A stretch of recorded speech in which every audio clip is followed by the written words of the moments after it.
Hi everybody, it's Danielle Damianov, and I'm here to talk about the difference between a pre-qualification and a pre-approval. So a mortgage pre-qualification is really that first step in the process. That's when we get the application from the borrower. They tell us all of their information, where they've lived for the past 2 years, where they've worked for the past 2 years, information for us to be able to pull their credit, and other things that we need for the loan application.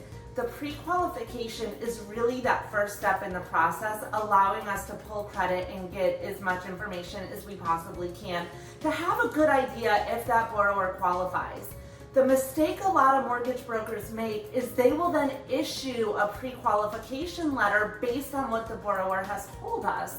They don't take it a step further to do an actual pre-approval. So the pre-approval is that second step in the process where we are actually getting all of the documentation from the customer.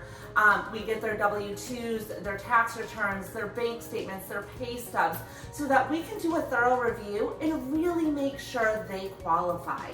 The problem with just issuing a pre-qualification letter, if you're out there working with a buyer, or if you are a buyer, is that you may not qualify, because there's a lot of different things that we have to do, review, and look at to determine if you are actually going to be pre-approved. So the pre-qualification is really that first step in the process.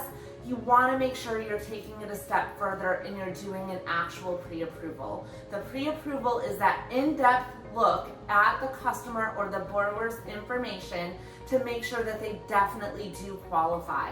So when we issue a pre-approval, you know you're working with a buyer that's going to be able to get a loan.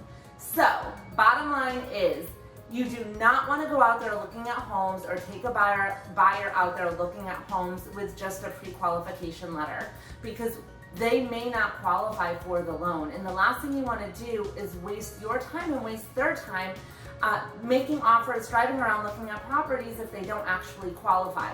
That pre-approval is that second step in the process that allows us to look at their income docs, their assets, and make sure 100% that when you're making an offer on a property, they are going to be qualified. So pre-qualification is that first step in the process. Pre-approval is that second step in the process. The pre-approval is what you need so you can be certain that your buyers or you yourself, if you're out there looking, is actually qualified to buy the home. If you have any other mortgage questions, let me know. I'm here to help. Pre-approved, not pre-qualified. Have a great day. Bye.